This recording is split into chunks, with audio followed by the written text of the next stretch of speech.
E o ano começou com tudo, né, galera? Mais um problema geopolítico acontecendo e a gente tem que comentar aqui no nosso canal. Aliás, se você não conhece o nosso canal, já quero convidá-lo a se inscrever, conhecer um pouco mais. Ele está começando agora, mas a sua força, a sua ajuda, ela é importantíssima para impulsionar esse canal, para fazer o algoritmo do YouTube entender que ele é legal, ele é bacana. Aqui a gente fala muito sobre atualidades, assuntos que envolvem a geopolítica. E hoje eu quero falar sobre mais um problema, mais uma tensão geopolítica que está acontecendo.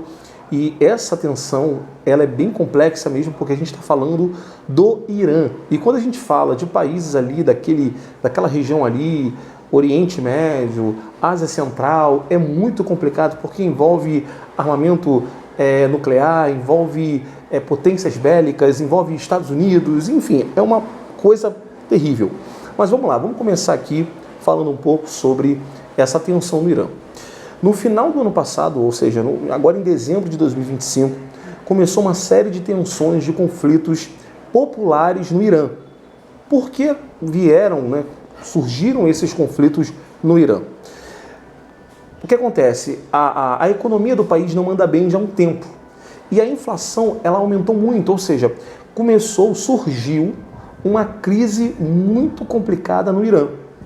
E, juntamente a isso, algumas figuras conhecidas no Irã também começaram a se pronunciar por conta não apenas desse caso da inflação, do problema do preço das coisas lá, mas até mesmo pela forma de governo que está hoje instaurada no Irã. Hoje não, né? Já há um tempo, desde 79, ou seja, há 45, 46 anos já, depois da Revolução Islâmica, um governo democrata se instaurou no Irã, mas ele é muito criticado porque ele é considerado teocrático. E tudo que envolve religião, ali, mundo islâmico, nada contra a fé islâmica, mas eu digo assim, nessa questão é aquilo, em qualquer lugar, política e religião envolvida não dá certo. Seja no Irã, seja no Brasil, qualquer lugar não é muito legal. E aí, uma figura muito conhecida, né, que vem da dinastia Pahlavi, né, que é o príncipe Reza Pahlavi. Ele é um príncipe exilado. Reza Pahlavi, que era filho de Mohammad Pahlavi, que foi o último Shah, né, da dinastia dos Shahs. Né? O que eram os Shahs? Os Shahs, eles eram como fossem os reis, né, os governantes monarcas do Irã. Então, até 79, era a dinastia dos Shahs que imperava no Irã. E o Reza Pahlavi, ele era filho, até então, naquele período, o Shah Mohammad Pahlavi. O que acontece? A monarquia caiu, entrou a Revolução Islâmica, entrou esse domínio, né, democrático, vindo dessa reforma aí, né, dessa Revolução Islâmica, e aí vieram os presidentes. Só que, na verdade, esses presidentes, eles se tornaram, na verdade, grandes ditadores. Essa é a grande realidade. E o povo sempre vivendo sob essa égide, né, sobre esse domínio desses democratas ditadores que estão desde a Revolução Islâmica de 79. Então, hoje, no caso, o presidente se chama Massoud Pezeshkian. E o Massoud Pezeshkian, ele é, na verdade, podemos dizer, um desses ditadores que está lá ditando as regras de como o país deve viver. E é aquilo, né? Juntou uma coisa com a outra. Então, a inflação já estava imperando. Juntamente com isso, Reza Pahlavi, príncipe exilado, que inclusive ele está nos Estados Unidos, falando também sobre esses problemas no Irã. Ele, claro, obviamente, a inflação é a cereja no bolo, porque, na verdade, os problemas do Irã são muito maiores. E, segundo o príncipe exilado, Reza Pahlavi, a ideia dele com isso não é retomar a dinastia Pahlavi, não é voltar, né, não é se tornar um Shah, até porque acho que pelo tempo seria muito difícil, né? Foi um hiato de tempo muito grande. Mas a ideia é que esse governo que está hoje instaurado desde a Revolução Islâmica, ele seja derrubado e que venha surgir um governo mais plural, um governo laico. A ideia desse Estado laico é muito pregado pelo Reza Pahlavi e enfim, né? parece que, eu não sei se diretamente ou indiretamente, isso está endossando cada vez mais essa tensão, mas, na verdade, já são 180 países no Irã que estão tendo diversas manifestações populares, e aí todo o governo islâmico ditatorial, o que faz numa situação dessa? Devolve, né, qualquer tipo de tensão através de violência. E os canais de notícias já estão dizendo aí, estão veiculando que aproximadamente 2 mil indivíduos já foram mortos. Então já tem 2.000 pessoas mortas desses conflitos. E além disso, houve outras ações do governo iraniano para tentar conter esse avanço dessas tensões, que foi o corte, o apagão da internet, né? O país ficou 80 horas, ou seja, mais de 3 dias sem internet, até porque internet serve para quê? Para conectar as pessoas. Então a ideia é realmente impedir que as pessoas possam se comunicar, conversar, quem está se reunindo para participar dessas manifestações. Então foram 80 horas de apagão de internet. Isso, meus amigos, é uma coisa muito complexa, essa situação do Irã.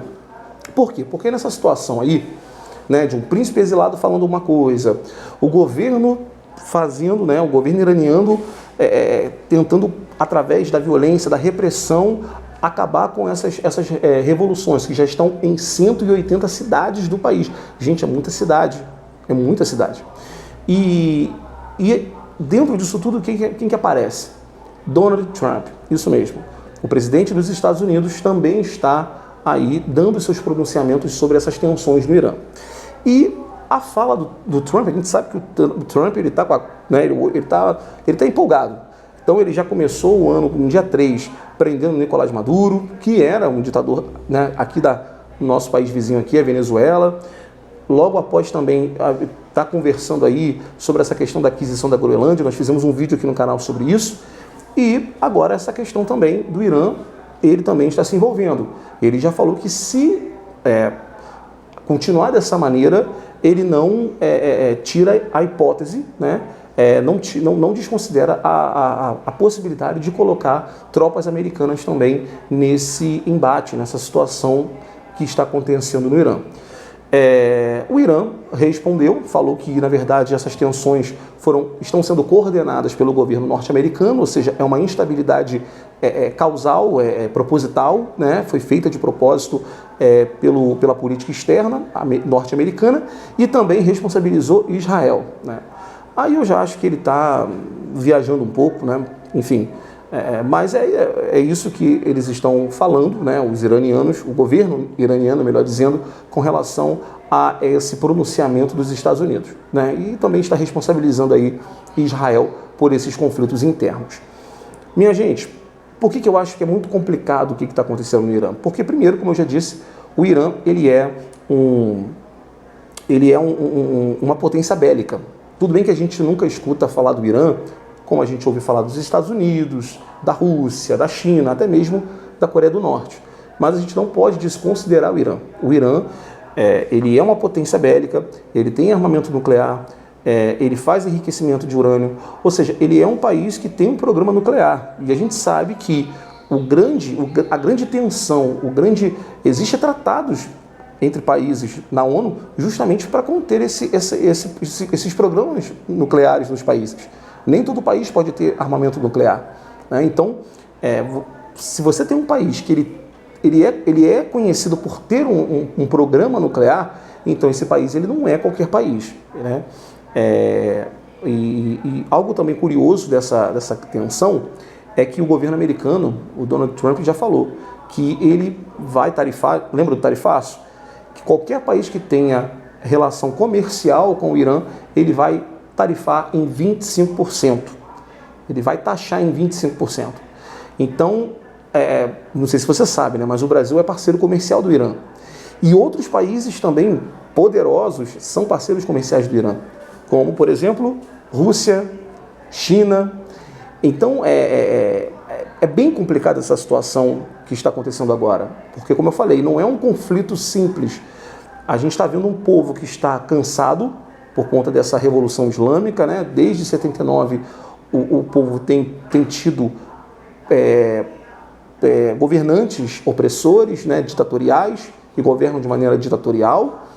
Ao mesmo tempo você tem também uma insurgência externa que está falando, olha, se continuar desse jeito a gente vai intervir. A gente sabe que o diálogo entre Irã e Estados Unidos não é de hoje, que é complexo, é muito difícil. Eu lembro da Copa de 98, eu era criança, tinha 9 anos de idade na época, mas eu lembro que um dos jogos mais esperados no primeiro, como é que se fala? Fase de grupos. Um dos jogos mais importantes foi, e mais esperado foi, não é nem pela grandeza das seleções, por serem seleções igual ao Brasil, Argentina, mas era por conta dos conflitos que estavam havendo já entre esses países, era justamente Estados Unidos e Irã. Então, o diálogo entre esses dois países já é um diálogo muito difícil, muito delicado. E ainda mais com a situação que está acontecendo dentro do país e com a fala do Donald Trump, realmente acende uma tensão. Essa tensão ela pode se escalonar para um nível maior, pode ficar mais complicado. Algo a se considerar, minha gente, também, e isso eu posso falar com... tendo em vista tudo que a gente tem visto aí, porque muita gente pode pensar assim, olha, acho muito difícil, dentro de tudo isso que você falou, é um país que tem um programa nuclear, é um país, não é qualquer país, é um país grande, é um país que tem uma estrutura governamental, mesmo que seja onde o povo apresente que não gosta, mas é um país que tem uma estrutura governamental e a gente sabe que quando tem um establishment, né, tem um governo muito estruturado, quando eu falo muito estruturado, não estou falando que faz bem para o povo, estou falando no sentido de é difícil você quebrar os atores políticos ali as estruturas de governo que existem naquele país. Igual, por exemplo, o Brasil. O Brasil ele tem uma estrutura, um estabelecimento muito forte, né? Você tem ali poder executivo, judiciário, legislativo, todos funcionam de uma maneira, se funciona bem ou mal para a população, aí é outra história. Mas existe uma estrutura no Brasil muito boa, né? As leis são bem fortes, enfim. E o Irã também é a mesma coisa. Mas o que a história tem nos apresentado é que ditadores caem. Né? O próprio Nicolás Maduro, quem imaginaria?